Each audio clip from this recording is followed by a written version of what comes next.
น้องเดิมอีกแล้วลืมเอาไปแปลกให้เพื่อนไม่ดังไฟวัดความสูง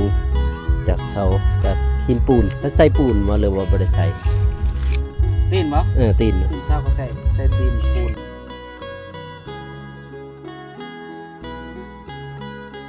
เป็นจะได้ฟันให้ยังมื้อคืนนี่ฟันอยู่บ่ฟันอยู่บ่ฟันมาจังได๋ชื่ออยู่บ่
ครับสบายดีและสวัสดีเด้อพ่อแม่พี่น้องเนาะบ่ว่าสิอยู่ภายในหรือว่าต่างประเทศก็ยินดีต้อนรับเข้าสู่ช่องเบาโกชนบทปปลาวเด้อพ่อแม่พี่น้องเลยมื้อนี้ก็ เบาโกก็มาช่วยงานสร้างเนาะเบาโกก็มาทางบ้านน้องเดิมคือเก่าพ่อแม่พี่น้องเลยมาช่วยมาเบิ่งสร้างว่าเฮ็ดฮอดไซแล้วเนาะมาติดตามเบิ่งแต่ว่าทีมงานเฮามื้อนี้ก็จะน้อยเนาะเขาเจ้ามาเนาะแต่ว่าบ่าวเจ็บบ่าวตูนเพิ่นก็เก็บงานอยู่บ้านน้องสาลีเนาะพ่อแม่พี่น้องเนาะเพราะว่าเพิ่นถ่ายเคล็ดน้องอยู่หั่นคนหนึงเนาะตัวแล้วก็บ่าวนงเพิ่นก็ไปปากซี่พี่น้องเอ้ยแต่ว่าสลับกันพี่น้องสลับกันรถเนาะรถบ่าวโกบ่าวอนงไปเอาไปปากซี่รถบ่าวนุ่งบ่าวโกอาม่าเนาะสลับกันเปลี่ยนกันง่ายๆเนาะตัวมื้อนี้ก็อากาศก็ร้อนเด้อพ่อแม่พี่น้องเด้อโอ้ร้อนแห้งเนาะทางบ้านพระเจ้านี่แต่ตอนแรกก็ย่านฝนตกก็มีเนาะแต่ว่าทางเบื้องนั้นยังมีงานเด้อพี่น้องเด้อได้ยินเสียงเพลงจักหน่อยนึงเนาะเพราะว่าบ้านน้องเดิมมีงานมื้อนี้เนาะสงสัยจะเป็นงานดองหรือว่างานผูกแขนเนี่ยพี่น้องเอ้ยมาเบิ่งสางคนนี้สางยังโอ้สบายดีสางโดยสบายดียังแทกบ่เนี่ยแมนเกี่ยมบากบ่แมนเกี่ยมบากแทกก่อนแทกเกี่ยมบากเพิ่นน้อยมาคนเดียวมื้อนี้เนาะมาคนเดียวทีมงานยังเก็บงานทางพุ่นทางบ้านน้องซาลีอยู่โอ้หันมดเนาะหันมดมื้อนี้เป๋านงกะเมื่อเซ่เมื่อเวียกเพิ่นอยู่เซ่ก็เลยสลับกันรถมื้อนี้เล่ารถข่อยไปว่ารถเรามานี่ฮ้อนเนาะทางนี้ฮ้อนอีหลีโอ้ฮ้อนเด้อเริ่มกบใหม่เสร็จแล้วเนาะ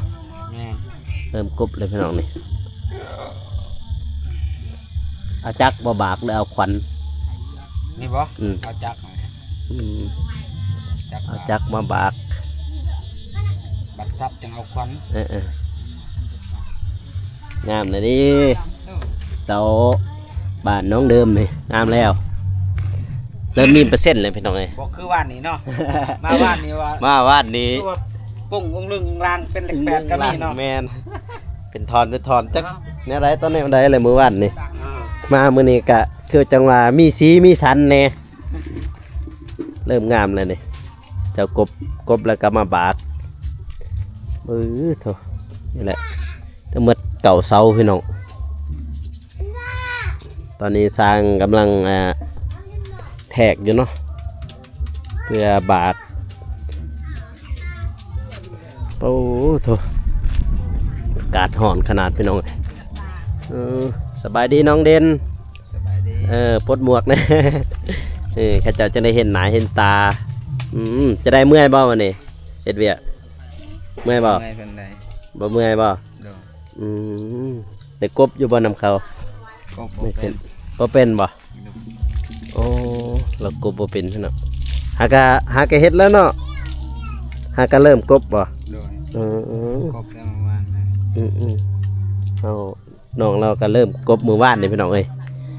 พี่ทางสางไปจะได้อีกสร้างจักเขา เปลี่ยนใบใหม่บ่ ใบไม้ เปลี่ยนใบใหม่พี่น้องเอ้ย มันหอนเลย มันหอนเนาะ แปลงก็อยู่หอนอีกตึกแดด นี่ก็ยังหอนแล้วเบาโกยังรู้สึกหอนเลย ยับทางนี้ มาแปลง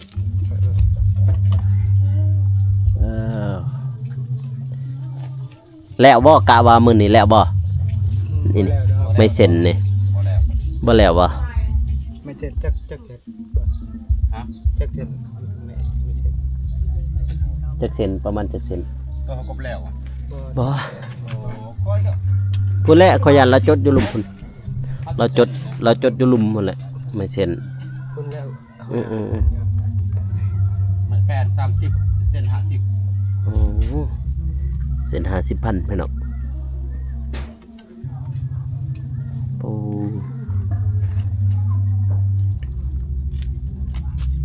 ไอ้กบแล้วมื้อนี้นี่ก็ถือว่าไว้เติบกบแล้วก็มื้อนี้ก็บากเลยแล้วเนาะบากแล้วก็ใครแน่ถ้าแล้วเช้านี่โอเคเลยนะก็ถือว่าได้แหละ 30%ถ้าว่าเช้านี่เพราะว่าหยากน้ำเช้านี่แหละมันตั้งก็บ่ยากนี่เกี่ยมเก็บกบใหม่พี่น้องเอ้ยกบก็เครื่องเดียวเนาะ โอ้ยลืมอีกแล้วลืมเอาอันนั้นมาให้น้องเดิมอีกแล้ว ลืมเอาไปแปลกให้เพื่อนไม่ดังไฟบ่เสมอบ่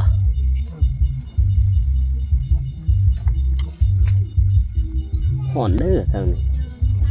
มันง่ายๆเด้อน้องเอ้ยโอ้วันนี้มาคนเดียวเนาะพ่อแม่พี่น้องเอ้ยมาคนเดียวมันนี่ทีมงานเขาเจ้าไปเอานงเราไปเซเนาะเบาโกก็เลยมาเก็บงานมันนี่โอ้นี่บอสตัวขากบครับนี่พี่น้องเอ้ยตัวเขาเจ้ากบพันนี่พี่เดเริ่มงามเริ่มมีสีสันเลยเนาะพี่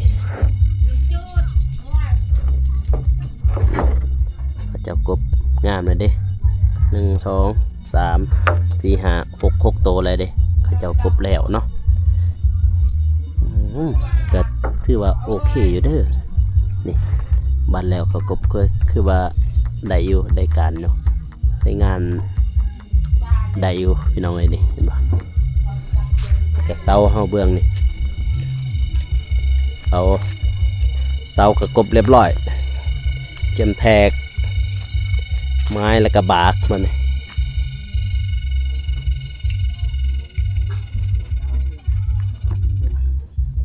หอน นี่ โอ้ฮักแล้วเนาะตอนนี้เนาะ ฮักเลยพี่น้องเลยฮักจ่อยบัดเนี่ย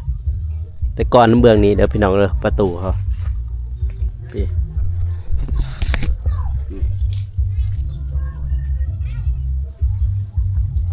บาดกำกอกเมืองท่าแต่งโอ้ฮอนเหมือนจนมายับอันนี้เบื้องนี้อีกยับเตียงมาเบื้องนี้อีกเมื่อวานนี้ยับที่เทิงเตียงแล้วก็ยับมาเบื้องนี้ฮอนขนาดจากเส้นแต่ลุมจากเม็ดแต่ลุม เม็ดหนึง เม็ดหนึ่งความสูงจากเสาจากหินปูนเขาใส่ปูนมาเลยว่าบ่ได้ใส่ ตีนบ่ ตีน ตีนเช้าก็ใส่ตีนปูนนั่นแหละ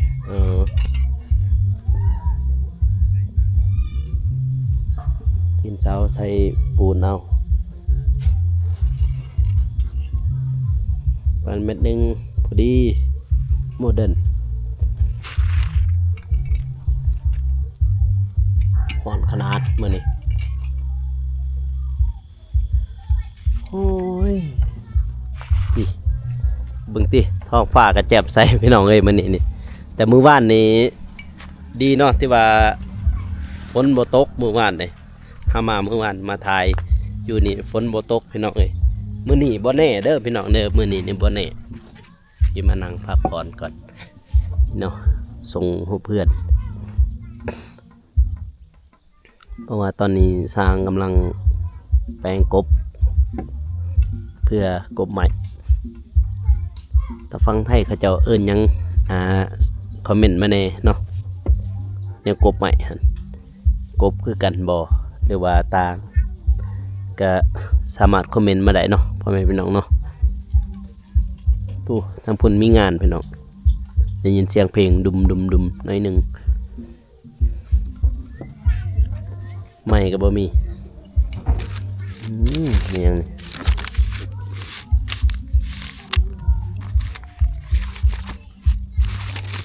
นี่ยังไม่เซ็น42แผ่นแล้วก็น่าจะบ่แม่นเขาเจ้าเขียนลิ้น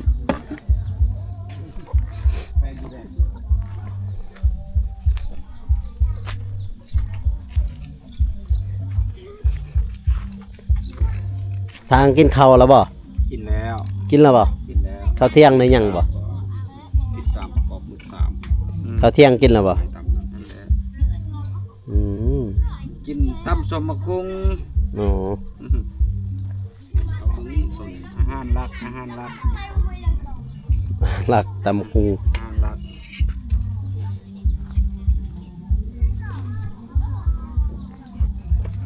โอ้โห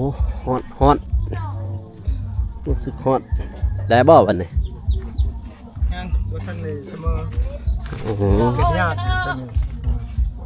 เรื่องปกตัวเป็นตัวบ่มันคือบ่เข้ามัน ถึกบาทเดียวถึก จวดเนาะแต่บ่เสมอบ่ได้เด้อพี่น้องเอ้ยมันต้องเสมอสม่ำเสมอกันเวลากบมันจะบ่กัดเบิ่งนายเบิ่งนึงหน่อยกัดเสมอเลย กัดเสมอแน่ เด็กน้อยบ่ไปเฮียนบ่ได้เฮียนบ่ กา ฮะ บ่คนบ่ไป นา บ่เข้าใจภาษาลาวบ่ กาไว้จ ฮะ ำไงบ่ให้ยันงานบ่ฮู้ บ่ฮู้กะหันบ่ฮู้ อ๋อกาบ่ฮู้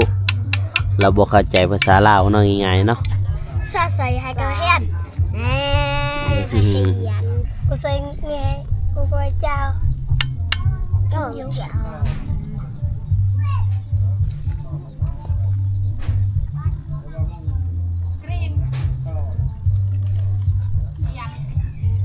บ่ได้เฮียนบ่ได้เข้าโรงเรียนบ่ เขา เข้าบ่ได้แหละเฮียนบ่ได้ ปสอง เจ้าเด้ ปสอง นี่ก็ปสองบ่ ด้วย นี่ สอง ปสองคือกัน ด้วย เฮียนปสองเบิดพี่น้องเอ้ย เห็นเก่งๆเด้อ เรียนเก่งๆเด้อ ด้วย จักหน่อย เนี่ยปัดหนึ่ง นี่ปหนึ่งมา กินเลย นี่ปหนึ่งเรียนเก่ง เก่งๆโลด ๆอยู่โรงเรียนนี่มีฮอดปใดอยู่โรงเรียนเจ้านี่ ปะหา ฮอดปห้าบ่อ๋อฮอดปห้าพี่น้องบัดเรียนมหนึ่งอยู่อันพุ่นบ่อยู่กำกอกพุ่นบ่หรืออยู่กระปือไปเรียนอยู่ไสเข้าใจบ่ หยุดคน ชื่อยังล่ะเจ้านี่ เท่าซา ฮะ เท่าซา ภาษาจะได้ เท่าดาซี ดาซี โดย อันนี้ เท่าแม็ก ฮะ เท่าแม็ก นี่เด้พุ่นนี่เด้ เท่าเซา เศร้าๆเอาหม้อนั้นไปเลย ไปแล้ววะฮัด โอ้โห บางคนก็เข้าใจภาษาลาวเด้อพี่น้องเด้อบางคนก็บ่เข้าใจ เราก็ให้ก็ได้เลยครับ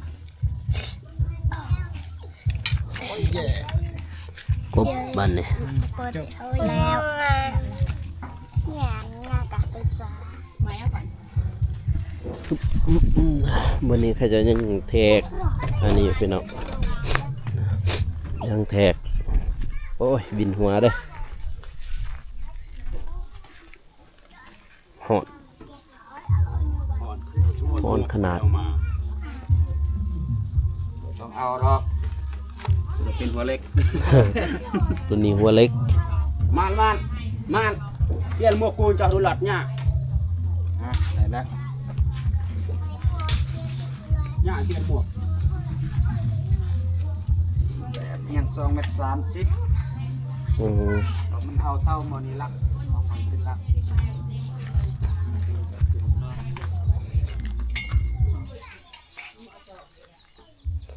เสานี่4 เมตรบ่ครบได้บ่4 เมตร 3.9 3 เมตร 9ตัดออกอีกบ่บัดนี้เลยไว้นั่นเลย ตัวใดมันยาวก็ได้ตัดออก โอ้ ตัวใดบ่ยาวก็พอดีก็ จั บ่ ก ได้ตั จั ด กจักอันบ่ฮอด4 เมตรจักเสาบ่ฮอด 3 3 เสาโอ้ ยังคุณหนึ่งนะบ่ฮอด เออ บ่ได้ได้ดอก นี่หุ่นหนึ่งบ่ฮอดจะจำเป็นต้องได้3 เมตร 9เบิดแล้วเนาะว่า3 เสาบ่ฮอด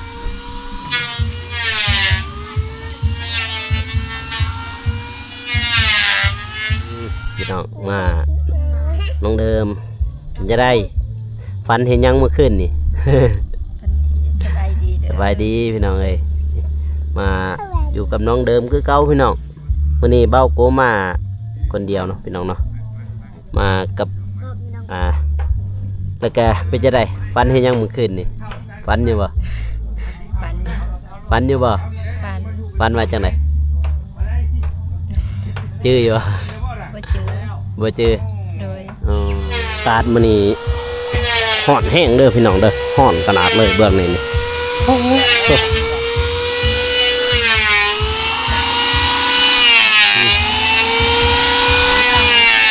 ฮะ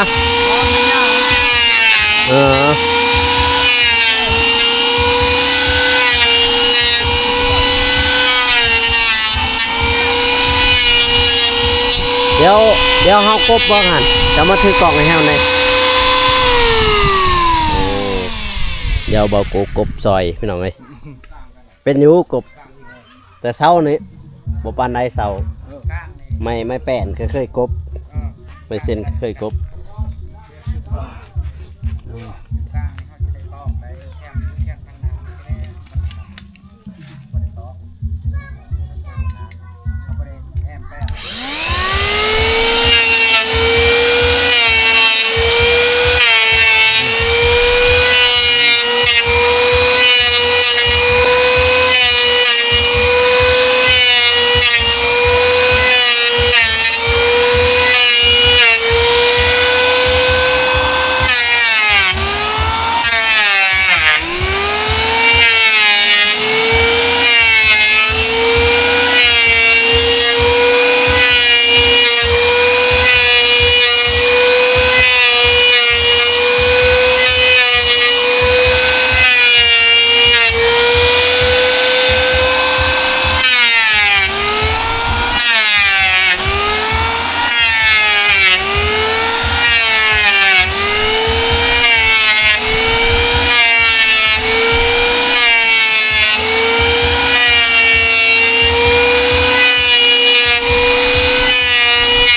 พิ่นจังได้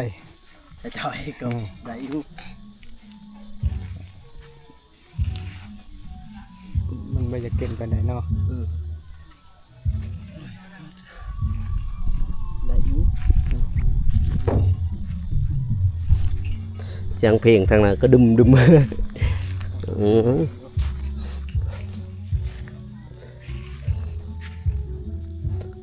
ไม่เส้นก็ง่ายอยู่เนาะกบไม่เส้นไม่อันนี้ไม่อันนั้นยากกบ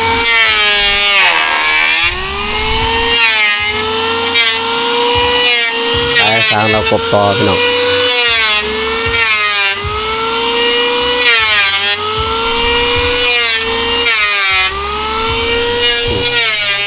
อันนี้มาซอยช้าง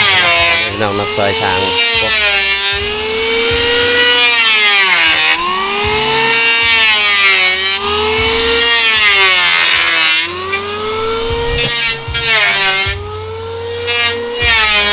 เรื่องนี้เขาเจ้ายังแทกแล้วก็บากเลยแทกแล้วก็บากตัดเอาเดียว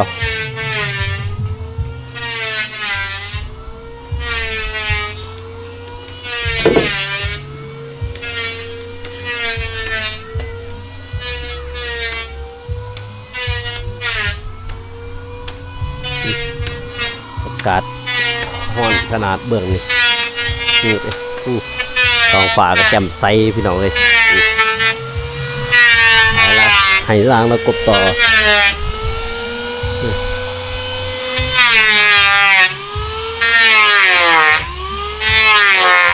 หมกม่วงไอ้หน่อย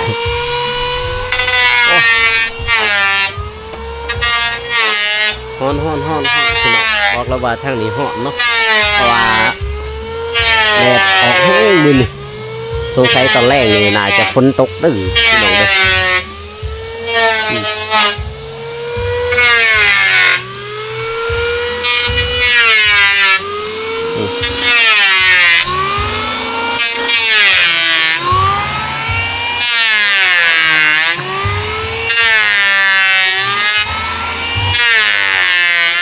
เรื่องกบบ่าวโกก็เคยกบมาก่อนเนาะเคยเป็นอยู่กบใหม่กบต่อเคยอยู่เคยผ่านอยู่เนาะ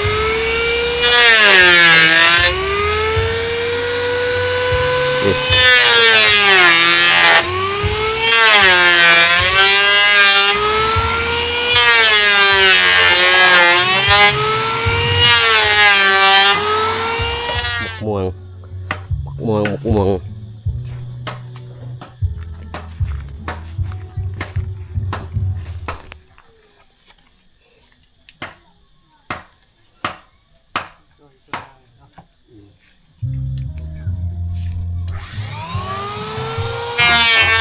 โอ้เดี๋ยวออกบ้านแล้ว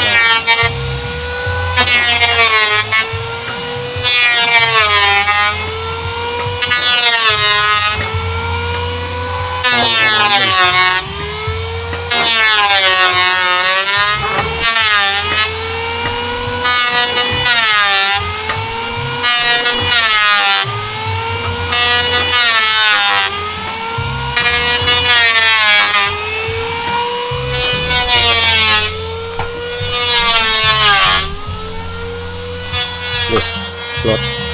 จะว่าเฮาเอามาเนาะคอมเมนต์เนาะพี่น้องเนาะมาบ่าวนุ่งเอามารถเฮาบ่าวนุ่งแล้วเมื่อเซ่เด้อพ่อแม่พี่น้องเด้อ